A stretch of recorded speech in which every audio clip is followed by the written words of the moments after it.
एक बात बता, अगर स्टीवन स्पीलबर्ग जैसा बड़ा डायरेक्टर एलियंस पे मूवी बनाए तो क्या बनाएगा? ईटी जैसी एक्स्ट्राऑर्डिनरी फिल्म वो तो बना दी ना, अगर कोई अच्छा। दूसरी बनाएगा उसके आगे। तो डिस्क्लोजर जैसी सबसे कबाड़ फिल्म, कबाड़ी। एक कबाड़ी बनाया उसके अंदर ना तो फर्स्ट हाफ में कोई लॉजिक है ना चेस सीक्वेंस में कोई लॉजिक है। और अगर तू ये सोच रहा है कि वो इंटरस्टेलर जैसी मास्टरपीस होने वाली है तो भाई बहुत बड़ा कटने वाला है जो भी इस मूवी को देखेगा। फर्स्ट हाफ की प्रॉब्लम ये है कि स्टार्टिंग के 20 मिनट के अंदर बहुत सारे कैरेक्टर का इंट्रोडक्शन हो जाता है, जैसे कि मार्गरेट जो कि आपकी एक न्यूज रिपोर्टर है, नोआ जो एक वॉर्डेक्स कंपनी का जो यूएस की एजेंसी है उसका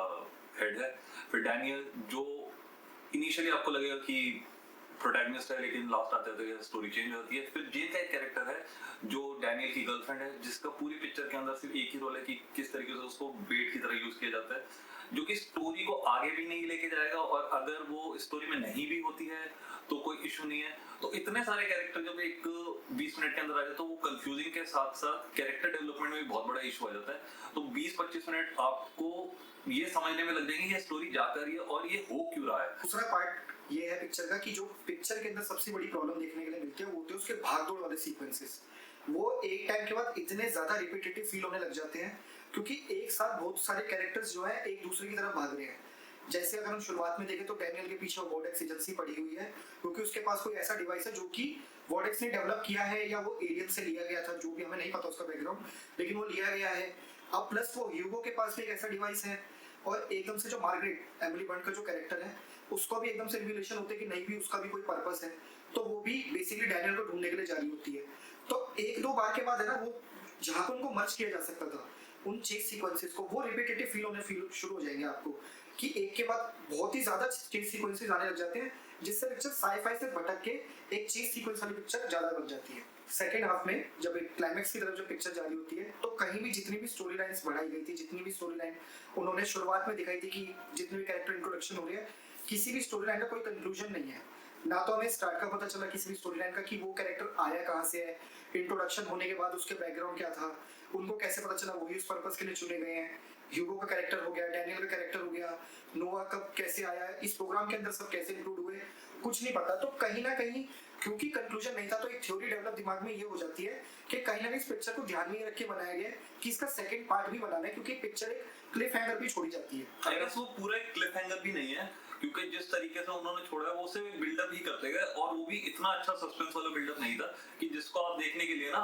ईगर हो या फिर आप है ना थिएटर में उसको एक्सपीरियंस करना चाहें। इसके साथ ये भी नहीं कह सकते कि वो ओपन एंडेड है क्योंकि जब वो जिस पॉइंट को उसको छोड़ने की कोशिश की गई है ना उस पिक्चर को वो भी खास सेटिस्फैक्टरी है नहीं क्योंकि जब आप पूरी पिक्चर देख चुके हो और आपको एक टाइम का जो बोरियत वाली फीलिंग आने लग जाती है ना पिक्चर के अंदर कि यार अब कुछ होगा, पिक्चर का एंड हो गया और अभी भी कुछ नहीं हुआ, तो वो जो क्लिफ हैंगर उन्होंने लगा कि हम क्लिफ हैंगर में छोड़ रहे हैं वो इतना मायने नहीं रखता। ये पिक्चर ऐसी कि आप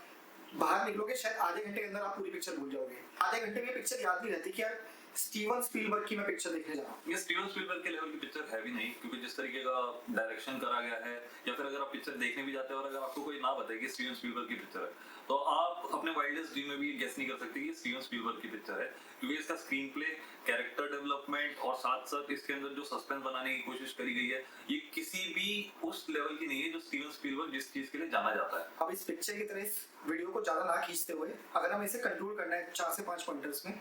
तो अब कैसे इसको हम कंक्लूड करें? मेरे हिसाब से स्टोरी बहुत पुरानी है। अगर ये अभी जो यूएस की फाइल्स रिलीज हुई है एलियन के रिलेटेड अगर ये उससे 10-20 साल पहले आती जैसे 2001-2002 में तो शायद से ग्राउंड ब्रेकिंग पिक्चर कहलाई जा सकती थी क्योंकि इसका कॉन्सेप्ट उस समय के हिसाब से पार्ट ब्रेकिंग होता, लेकिन आज के हिसाब से तो मेरे को नहीं लगता कि ये वर्थ वॉचिंग है पिक्चर।